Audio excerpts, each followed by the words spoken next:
ماہنامہ دریافت سے انتخاب کی سیریز کے سلسلے میں جناب نسیم نشو فوز کا دوسرا مضمون، جس کا عنوان پال کلی جدید آرٹ کا پیشرو ہے، پیش خدمت کیا جا رہا ہے۔ اس سے پہلے نسیم نشو فوز کا آرٹ پر ایک اور مضمون ہم منتخب کر کے پہلے ہی سامعین اور حاضرین کے لیے پیش کر چکے ہیں۔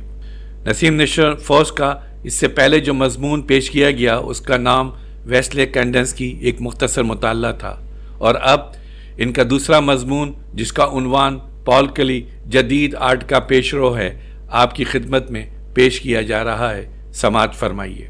مشہور و معروف جرمن مصور پال کلی ماڈرن آرٹ کا پیشرو ہے، لیکن مغرب کے جدید مصلحت پرست ناقدین فن نے پال کلی کو جدیدیت کا ماڈل کبھی نہ سمجھا۔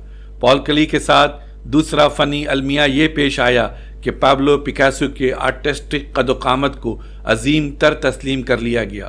پال کلی کو ماڈرنزم کا جدید استاد تسلیم نہ کرنے کی ایک وجہ یہ بھی تھی کہ وہ اپنے ماضی کی روایت سے رشتہ توڑنا نہیں چاہتا تھا۔ اس کی دوسری بڑی وجہ یہ تھی کہ پال کلی خاموش روایت شکن ہونے کے ساتھ ساتھ جرمن رومانیت پسندی سے گہرا تعلق رکھنا چاہتا تھا۔ پال کلی نے کیوبزم کے ماسٹرز پیکاسو، براق اور جان گرس کی طرح انسانی پیکر کو اس طرح نہیں توڑا پھوڑا جیسے کوئی بت شکن دیوانگی کے عالم میں کچھ سے کچھ کر بیٹھتا ہے۔ پال کلی کی پیکر شکنی میں دراصل موت کا ایک قابل قبول آہنگ ملتا ہے، ایک ایسا آسیب زدہ آہنگ جو بلا شبہ تجریدی ہے، مگر وہ آہنگ ہر انسان کے لیے ایک ناگزیر آہنگ ہے۔ پال کلی گوئٹے کے نظریہ فطرت میں یقین رکھتا تھا، ہولڈرین کے نظریہ شعر میں یقین رکھتا تھا، نویلیس کی کائناتی وحدت کو احترام سے دیکھتا تھا، لہٰذا 20ویں صدی کا یہ آرٹسٹ کسی طور اپنے معاصرین کے ساتھ مفاہمت نہیں رکھ سکتا تھا۔ اسی بنا پر اس کی اجنبیت و بے نیازی اس کا شخصی المیہ بن کر رہ گئی۔ پال کلی کا یہ المیہ اس کے داخلی کرب و ضرورت کا المیہ تھا۔ وہ ایک بلند سطح پر ابلاغ کا آرزو مند تھا۔ وہ دنیاوی شکست و بریدہ سطحوں کے پیچھے ایک مرکزی کائنات میں یقین رکھتا تھا، ایک ایسی کائنات جو اپنے شکست و ریغ کے باوجود تشکیل دی جا سکتی تھی۔ پال کلی اپنے مقالے بعنوان کریٹو کریڈو اور آن ماڈرن آرٹ میں فنکارانہ تخلیق کے رول کے مسائل سے نبرد آزما ہوتا ہے۔ وہ نیچر سے فن کا رشتہ نبھانے کی بات کرتا ہے۔ وہ مصوری کے بنیادی عناصر پر گفتگو کرنے کے لیے بے چین رہتا ہے۔ وہ اپنے مقالے کریٹو کریڈو میں فنکارانہ تخلیق کو یقین و ایقان کا شخصی عمل قرار دیتا ہے۔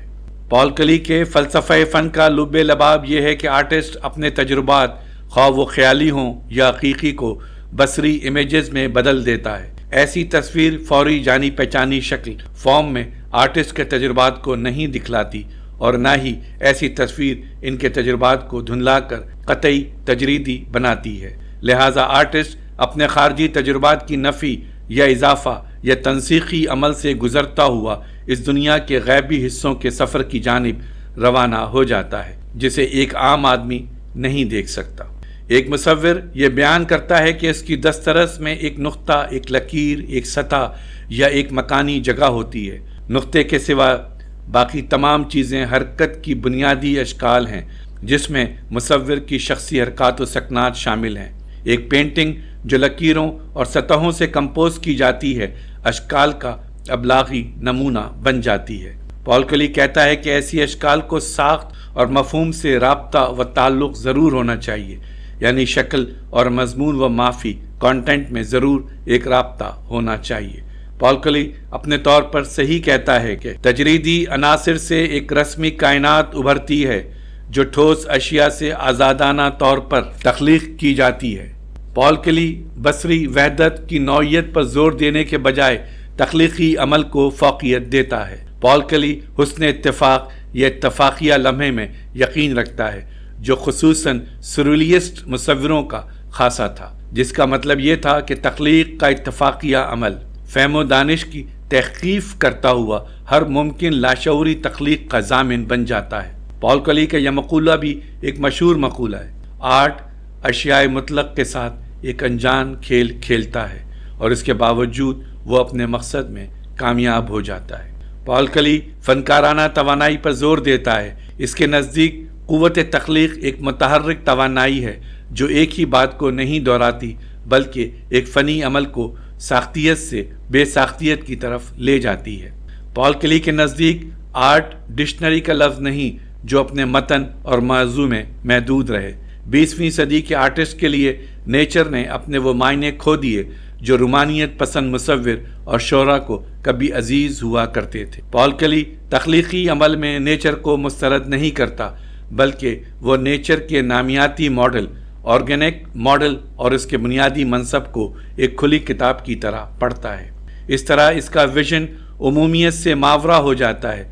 وہ دنیا جس کی نشاندہی پال کلی کرنا چاہتا ہے وہ نیچر سے ٹکراؤ کی دنیا نہیں ہے۔ پال کلی دیگر جدید مصوروں کی طرح نیچر سے بغاوت نہیں کرتا بلکہ وہ اپنے منفرد اسٹائل میں نیچر سے مفاہمت کرتا ہے۔